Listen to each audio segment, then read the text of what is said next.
தமிழக பாஜக தலைவர் பதவியிலிருந்து நயினா நாகேந்திரன் விரைவில் மாற்றம் செய்யப்படுவார் என தெரிகிறது.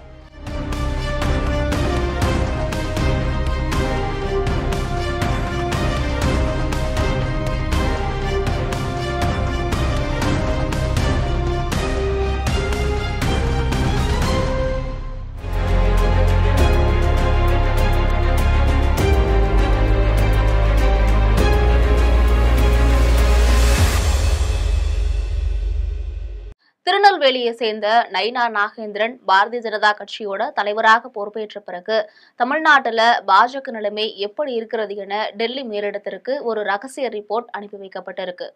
அதுல நயினா நாகேந்திரன் செயல்பாடுகள் திருப்திகரமாக இல்லை என தெரிவிக்கப்பட்டிருக்கு. தேர்தல் சமயத்தில் பணியாற்றுவதில் பூத் கமிட்டிகள் முக்கிய பங்காற்றுகின்றன. அந்த வகையில நயினா நாகேந்திரனால் சரியானபடி பூத் கமிட்டி உறுப்பினர்களை நியமனம் செய்ய முடியவில்லை என குற்றச்சாட்டும் தெரிவிக்கப்பட்டிருக்கிறது. அடுத்த கட்டமாக தமிழக பாஜகவினர் மத்தியில தனக்கென தனியிடம் பிடித்த அண்ணாமலையை பகித்துக் கொள்வதனால கட்சியில குழப்பம் நீடிப்பதாக தெரிவிக்கப்பட்டிருக்கு. இதனிடையே பாரதிய ஜனதா கட்சி கூட்டணியிலிருந்து ஏன் விலகினேன் என்பதற்கு டிடிவி தினகரன் ஒரு விளக்கம் தெரிவித்திருக்கிறார். நயினா நாகேந்திரனோட எதேச்சதிகார போக்கு காரணமாகத்தான் நாங்கள் கூட்டணியிலிருந்து விலகுகிறோம்.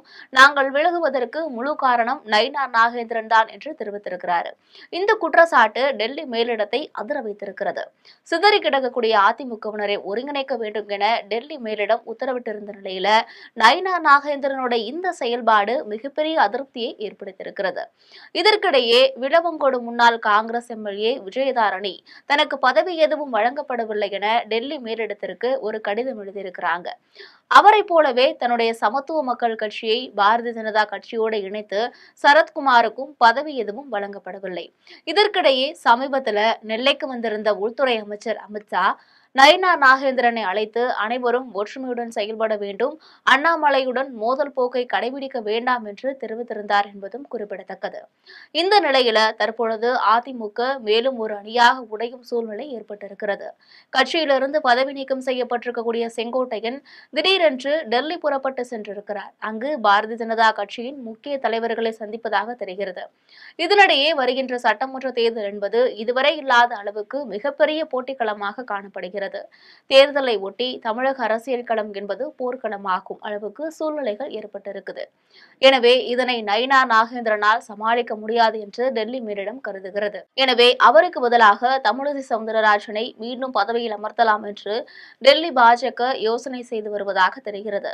இதற்கிடையே விளவங்கோடு தொகுதி முன்னாள் காங்கிரஸ் எம்எல்ஏ விஜயதாரணியை பாஜகவின் பிரச்சார பீரங்கியாக பயன்படுத்தலாம் என டெல்லி மேலிடம் திட்டமிட்டு வருகிறது.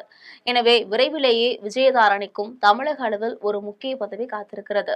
அதே சமயத்துல வரக்கூடிய சட்டமன்ற தேர்தலில் சரத்குமாரின் பிரச்சாரம் மிக அவசியமாக பார்க்கப்படுகிறது. எனவே அவருக்கு தேசிய அளவில் பதவி தருவதா அல்லது தமிழக அளவில் பதவி தருவதா என்று யோசனை செய்து வருகிறார்கள் என தெரிகிறது. ஆக மொத்தத்துல தமிழக பாஜகவில் விரைவில் மிகப்பெரிய மாற்றம் நிகழலாம் என எதிர்பார்க்கப்படுகிறது.